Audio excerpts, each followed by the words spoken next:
Alhamdulillah.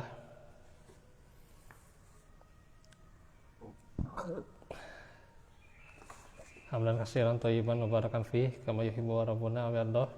Asyhadu an la ilaha illallah wahdahu la syarikalah wa asyhadu anna Muhammadan abduhu wa rasuluh alladzi la nabiyya ba'dah. Qala Allah ta'ala wa idh qala Musa liqaumihi innallaha ya'murukum an tadbahu baqarah qalu atattakhiduna huzwa qala a'udzu billahi an akuna minal jahilin. Al-ayah. Alhamdulillah, ikhwatu fillah, kita bertemu lagi di dalam pelajaran tafsir hari ini di hari Rabu yang merupakan Rabu kedua, masih di tafsir surah Al-Baqarah ayat sekarang 67 ya. Tadi sudah dibacakan ya, bagaimana Allah firman wa idh qala Musa liqaumihi innallaha ya'murukum an tadbahu baqarah qalu atattakhiduna huzwa qala a'udzu billahi an akuna minal jahilin.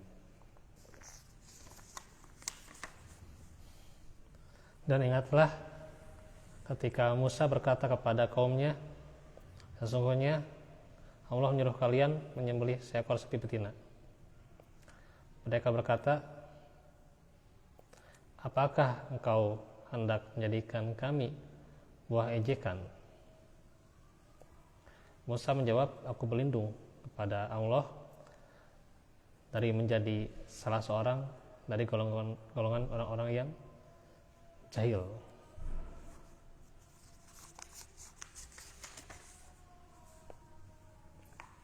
Dijelaskan di dalam tafsir As-Sa'di, yaitu Taisirul Karimir Rahman fi tafsir Kalamil Manan. Ingatlah perkara yang berlangsung antara kalian dengan Musa ya. Nah, ini asal muasalnya kenapa dinamakan surah Al-Baqarah ya. Sapi betina. Kasusnya itu bagaimana ada seorang yang bunuh ya, saudaranya, kemudian berdebat ya, siapa pembunuhnya, saling tuduh gitu, berselisih.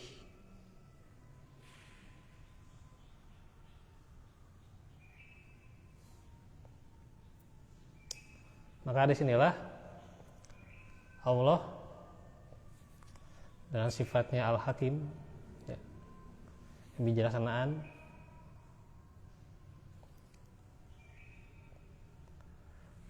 di antaranya juga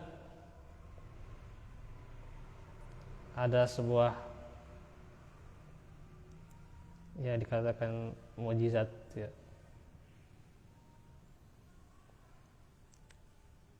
atau dikatakan pula saat itu bahasa kita maya di sini Allah menjelaskan keadilan itu dengan sebuah kejadian. Nah, ketika kalian membunuh seseorang dan kalian berdebat tentangnya ya, tentang siapa yang membunuhnya, kalian saling tuduh dan berselisih tentang pembunuhannya. Sampai urusannya menjadi besar di antara kalian. Kalau Allah tidak menjelaskan kepada kalian, hampir terjadi kejelekan yang besar di antara kalian. Jadi ada sebuah kasus yang kadang dijelaskannya itu melalui kejadian ya, atau kronologi ya, kronologi ya. Kalau di zaman sekarang itu misalnya ada sebuah kasus ya, pembunuhan ya, jelaskan kronologinya, apa kejadiannya dari A sampai Z-nya gitu ya. Nah, itu bagaimana? Tapi sini beda ya. Nah, sini beda. Ini keistimewaan Al-Quran ya.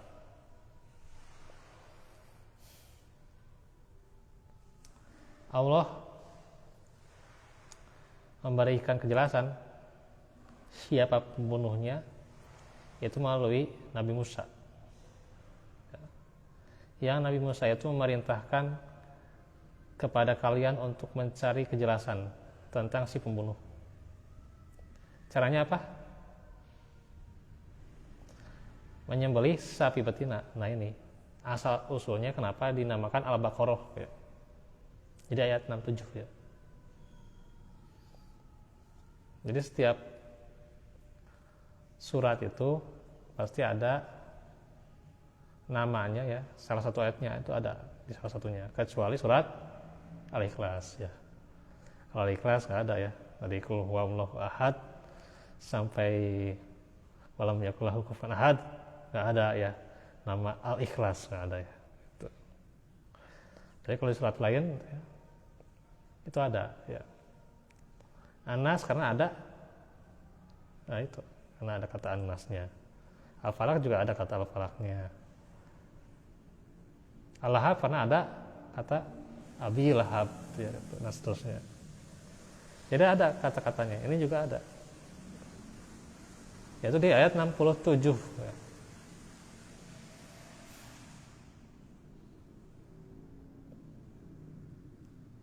Perintah untuk menyembelih sapi betina. Termasuk perkara yang wajib bagi kalian untuk bersegera melakukan perintah Musa dan tidak memprotesnya. Ya. Tetapi mereka tidak mau, kecuali memprotes. Mereka berkata, "Atatakhizuna huzwa, apakah engkau menjadikan kami sebagai buah ejekan?" Ya. Maka Musa menjawab, "A'udzubillahi an akuna minal jahilin." Aku berlindung kepada Allah dari menjadi salah seorang di antara golongan yang jahil. Apa itu orang jahil? Orang jahil itu ya bahasa kita ya bodoh gitu ya. Tapi jahil di sini adalah orang yang berbicara dengan suatu ucapan yang tidak berfaedah dan orang yang suka mengolok-olok orang. Itu orang yang jahil. Apa lawannya orang jahil? Berakal ya. Berakal. Manusia itu berakal atau jahil? Berakal. Berakal tapi kebanyakan jahil ya. Kebanyakan jahil. Nah, gue berakal ya, betul berakal ya gitu. Karena manusia diberikan nikmat akal ya. Tapi kebanyakan jahil. Insyaallah.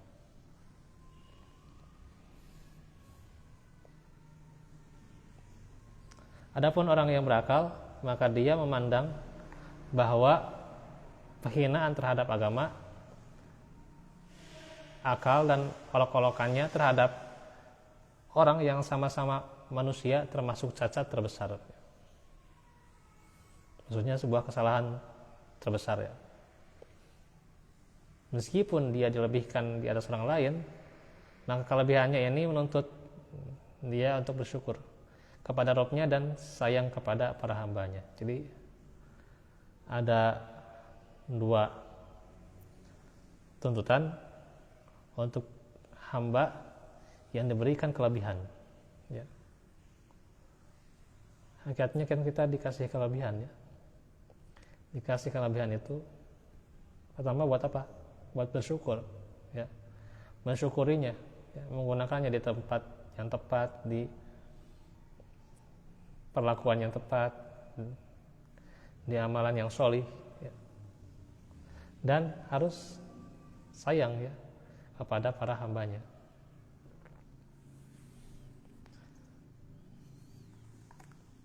Jadi di antaranya tidak menempatkan rasa buruk sangka ya, atau tidak keras pada orang lain, ya.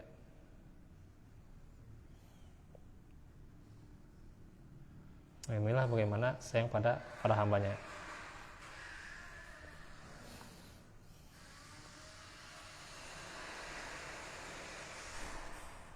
Nah, sebelum kita lanjutkan kisahnya, kita ambil faedahnya ya. Yang pertama, peringatan, yaitu terhadap Bani Israel diantaranya, dan untuk kita juga ya,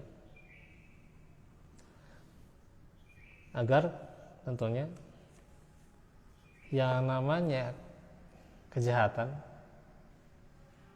ya, harus berbuat jujur ya. Wah, kejahatan harus berbuat jujur.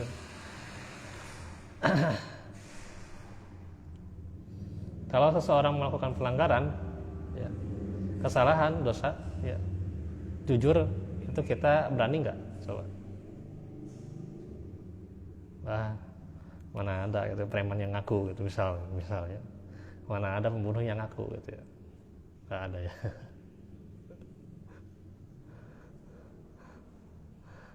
Ya. Ketika kita melakukan dosa, berani tidak kita mengaku dosa itu? Nah itu ya, kebanyakan merasa benar. Masya Allah. Tadi saya dialog ya, siang-siang ya. Kalau antum tahu itu tentang apa Saritem itu ya, orang-orangnya di sana gitu ya, dia itu kalau melakukan seperti itu dia ngaku dia salah gitu ya, tetapi apa yang dikatakan katanya,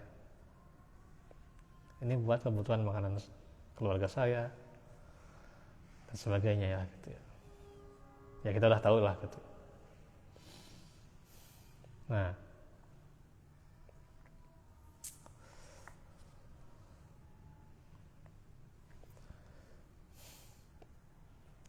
tapi apakah di antara mereka adakah merasa terus-menerus dibelenggu oleh dosa itu tidak nyaman? Ya, tidak nyaman.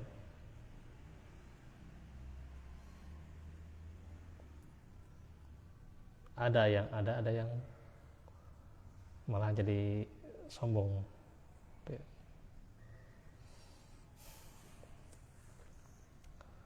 Ya mungkin kalau bagi orang yang awam ya mungkin dia terus menerus ya lama-lama bosan dengan yang namanya dosa gitu ya, terus menerus terbelenggu. Tapi karena tuntutan hidup ya, susah gitu ya. Nah itu. Tapi ada juga dia teranawan kegiatan lah gitu. Ya.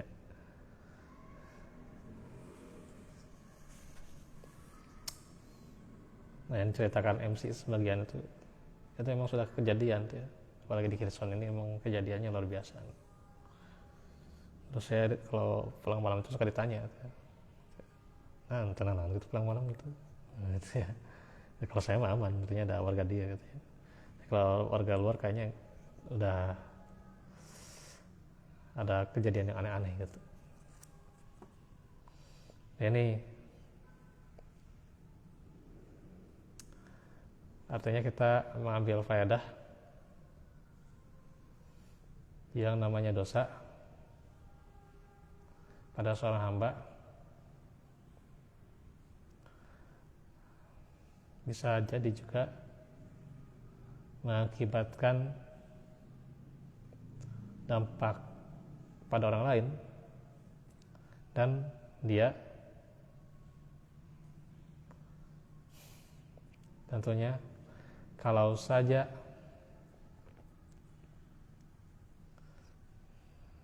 tidak mengaku itu akan berdampak lebih gitu ya. Nah makanya kita dituntut untuk beristighfar, ya. Kita akui kesalahan di hadapan Allah. Nah kalau mengakui kesalahan ke orang lain kayaknya susah, ya. Susah. Ya kalau mengakui kesalahan pada Allah, ya. Tapi tetap yang namanya tobat, ya. Kalau ada urusannya dengan orang lain ya harus diselesaikan, ya. Tidak bisa orang bertobat kemudian menzalimi orang, dia itu kan, ya dia cuman bertobat kepada Allah saja, nggak bisa. Ya harus selesaikan dia tuntutan pada orang lain itu. Yang kecilnya dia misalnya mengambil hak orang, kemudian dia harus kembalikan. Kalau dia tebus gitu ya, dengan uangnya berapa gitu ya, itu sebagai tobatnya gitu. Tapi ya zaman sekarang ya gitu. Nah sinilah pentingnya bertobat, ya.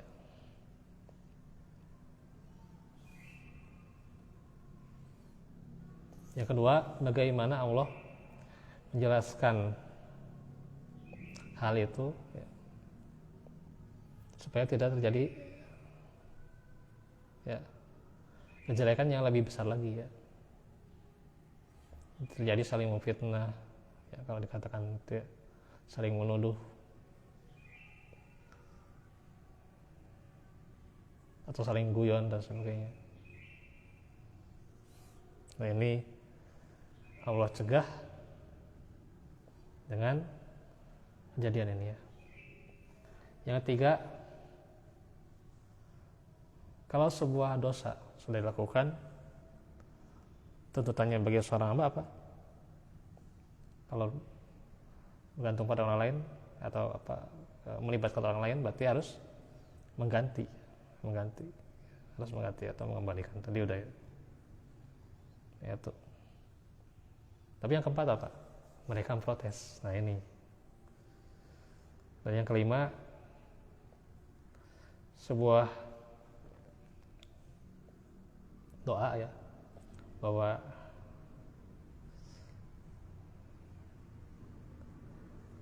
tidak inginnya kita bersama orang-orang zalim, ya, bersama orang-orang jahil.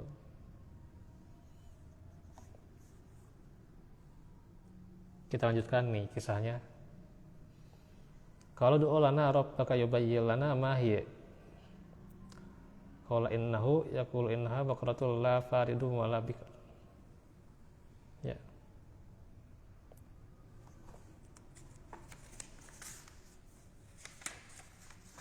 Ayat lengkapnya saja, ya. Kalau du'u lana rabbaka yubayyin lana ma hiya. Qala innahu yaqulu innaha baqaratul la faridun wa la bikr awanum bayna dalik faf'alu ma tu'marun.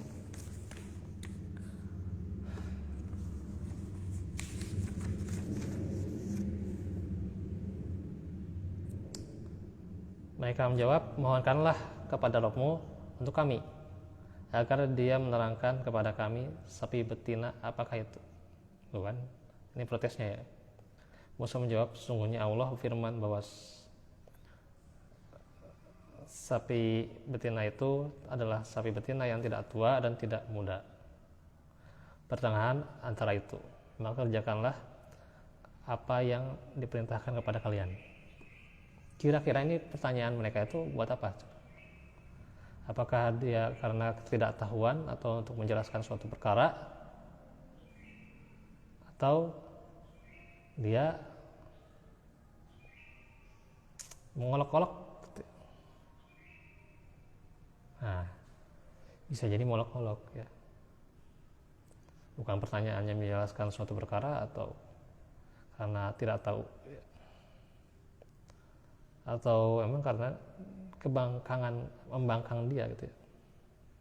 Membangkang dia pada perintah Musa sehingga bertanya akan ini itu.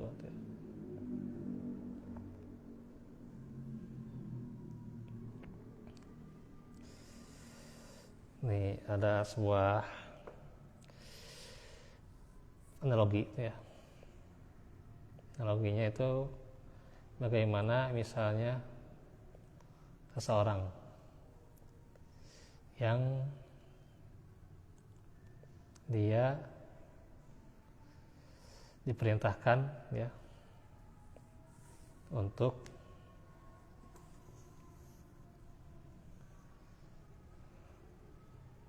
ya gampang aja ya, tuh karena ada susah ya. Misal nih, ya antumlah gitu misalnya suruh untuk disuruhnya itu mengambil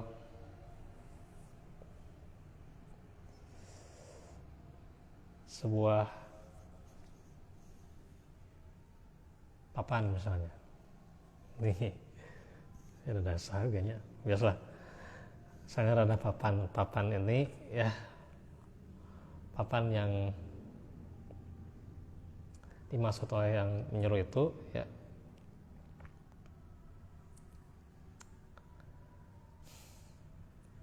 papan yang di sana misalnya. Itu. Tapi ada rasa misalnya rasa yang nggak nyaman, ya. Rasa yang nggak enak. Hanya untuk bertanya, ini papan-papannya kayak gimana? Padahal sudah jelas papannya yang itu. Nah, itu ngapain coba? Bukan perolok kan? Gitu. Ya itu kan rasa nggak nyaman itu muncul ya karena mungkin ada. Nah, bisa jadi meremehkan orang yang nyuruh, bisa jadi pula emang lagi gak mau gitu ya, gak mau disuruh gitu ya. Nah itu, nah makanya ditanyakan beberapa kalanya untuk mengolok-olok, jadi beda ya. Nah itu, jadi beda kalau bertanya itu ya. Nah ini kalau fikih bertanya ini mau panjang ya. Saya nggak mau menjelaskan lebih lanjut ya, tentang fikih bertanya dalam Islam ya gitu. Ini juga baterai udah 5% lagi ya, rekaman ya seren ya. Jadi inilah salah satu bentuk protes mereka ya gitu. Nah maksudnya kalau ulana Rabbuka yubayyin lana ma hiya, mohonkanlah kepada Rabbmu ya.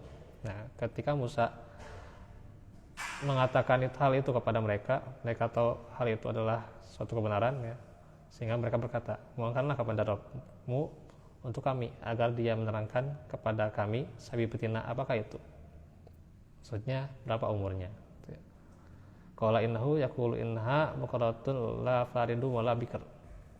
Musa menjawab, sesungguhnya Allah firman bahwa sapi betina itu adalah sapi betina yang tidak tua, yaitu besar dan tidak muda, yaitu kecil.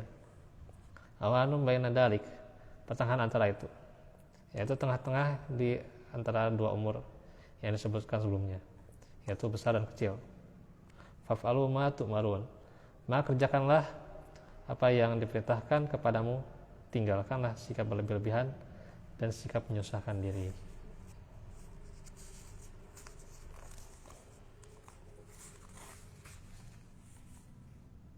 Nah segitulah ya. Masih panjang kisahnya nih. Ya Allah.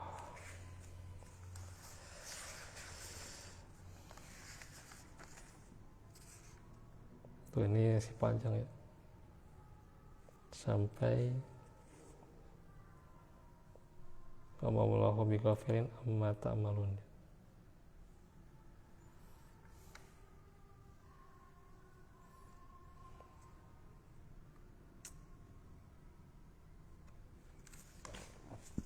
Panjang, insyaallah. Itu saja kita jelaskan ya di kesempatan berikutnya. Baca ayat selanjutnya 69 sampai 70 ya, kita bereskan ya insyaallah. Jadi ini faedahnya bisa kita ambil adalah ketika seseorang ya sedang dalam keadaan tidak mau ya,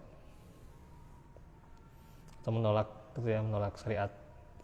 Nah, dia tidak taat, tapi caranya untuk itu dia harus bertanya. Nah, salah satu cara dia membangkang itu sebenarnya dengan pertanyaan-pertanyaan. Nah, inilah yang harus dihindari oleh kita ya. Ya, misalnya kita dititah gitu ya, tentang kapan nih tadi mah ada bulatnya. Saya disuruh untuk sholat ya. Disuruh untuk sholat. Kalau kita bertanya sholatnya kumaha gitu ya. Sholat kumaha gitu, gerakannya kumaha, bacanya kumaha, padahal hafal sholatnya kumaha. Nah, gitu ya gitu. Itu pembangkangan ketika bertanya sholatnya kumaha, ada terus apa sholat kumaha gitu ya gitu. Nah, itu ya. Itu salah satunya. Maka faf'alu ma tu'marun. Kerjakanlah apa yang diperintahkan ya. Jangan banyak bertanya dan jangan berlebih-lebihan. Itu tunjukkan dalam Islam itu jangan berlebih-lebihan dalam urusan agama apalagi ya. Ya, segitu apa yang bisa disampaikan, segitu aja dulu ya.